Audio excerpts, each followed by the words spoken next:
নমস্কার, আমি হাসিখুশি মিঠুদি। আমার আরও একটা নতুন ভিডিওতে সবাইকে স্বাগত জানালাম।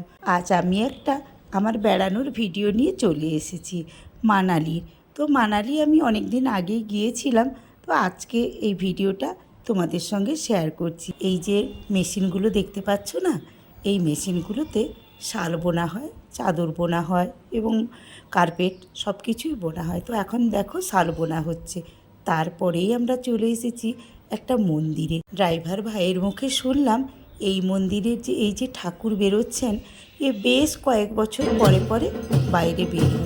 তো আমাদের লাক ভালো ছিল, কারণ সেই সময়টিতেই আমরা ওখানে পৌঁছে গিয়েছিলাম।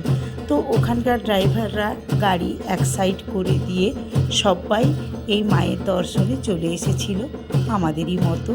প্রচুর দর্শক ছিল, তারই মধ্যে আমরাও মায়ের দর্শন করলাম। তো কীরকম করে মাকে বের করছে দেখো, ওখানের কেমন নিয়ম। তো মাকে একেবারে হেলিয়ে দুলিয়ে নাড়িয়ে বের করছে এবং আনন্দে উল্লাস করছে। তো ওটাই হয়তো ওখানকার নিয়ম বা আনন্দের একটা অঙ্গ। যাই হোক, আমরা মায়ের দর্শন করলাম। পাহাড়ি রাস্তার ঢাল বেয়ে মা চলেছেন তার ভক্তদের দর্শন দিতে। তো বন্ধুরা দেখো, এখানে একটা কি সুন্দর প্যালেসের মতো করা রয়েছে কাঠের। তো এটা একটা রেস্টুরেন্ট ছিল। তো আমরা শুনলাম এখানে নাকি প্রচুর বইয়ের শ্যুটিং হয়েছে, হিন্দি বইয়ের। তো সত্যিকারেরই জায়গাটা খুবই সুন্দর, খুবই মনোরম। তো যারা আগে গিয়েছো তারা নিশ্চয়ই উপলব্ধি করেছো। আমাদের তো ভীষণই ভালো লাগলো। আর পাশে দেখো একটা মন্দির, এখানে লক্ষ্মী আর সরস্বতী একসঙ্গে বিরাজ করছেন। তো ওই মন্দিরের কাঠের কাজগুলো খুবই সুন্দর। তো দেখো, আমি একটু ভিডিও করে এনেছি তোমাদেরকে দেখানোর জন্যে। তারপরেই আমরা চলে গিয়েছিলাম একটা বৌদ্ধ মন্দিরে।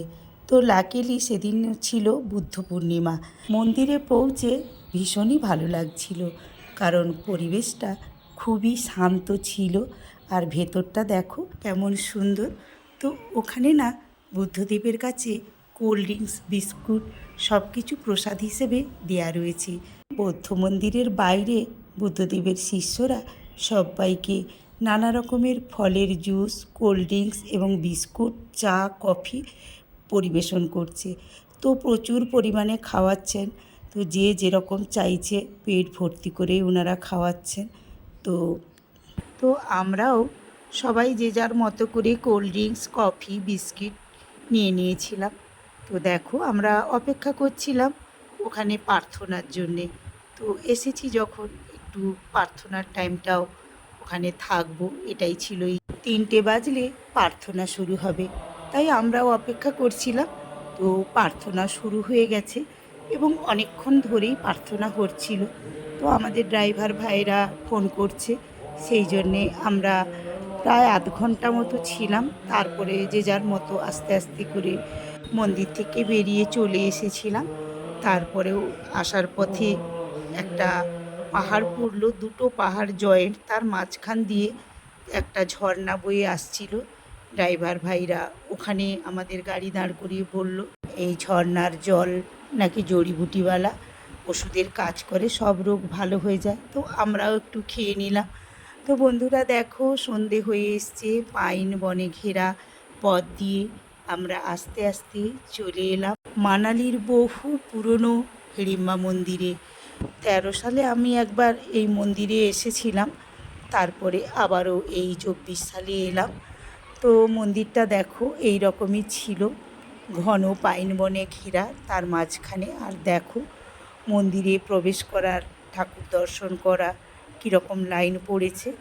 তো আমরাও লাইন দিয়ে দর্শন করলাম এবং আমি একটু ভিডিও করে নিচ্ছিলাম তোমাদের সঙ্গে শেয়ার করে নেব বলে।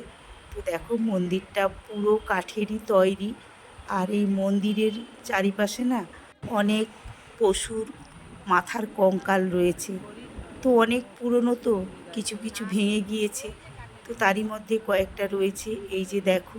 তো এগুলো কিসের, মোষের না চামড়ি গায়ের না কিসের বলতে পারছি না, তবে দেখো হরিণও রয়েছে, একটু একটু দেখে মনে হচ্ছে।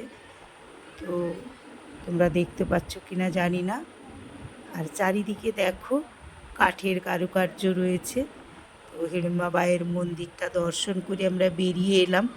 মন্দিরে ঠাকুরের ছবি নেওয়া নির্দেশ নেই। তো দেখো বাইরেটা কেমন সুন্দর ফুল দিয়ে সাজানো রয়েছে, আর পাশটাতে রয়েছে ঘটোৎকচের মন্দির। তো বন্ধুরা, আজকের এই মানালির ভিডিওটা তোমাদের কেমন লাগছে আমাকে কমেন্ট করে জানাবে। আর নতুন বন্ধুরা যারা আমার এই চ্যানেলটা প্রথম দেখছো, তারা আমার এই চ্যানেলটিকে সাবস্ক্রাইব করে দিয়ে পাশে থাকা বেল আইকনটিকে অল করে দিও। পরের ভিডিওগুলোর নোটিফিকেশান তোমাদের কাছে চলে যাবে।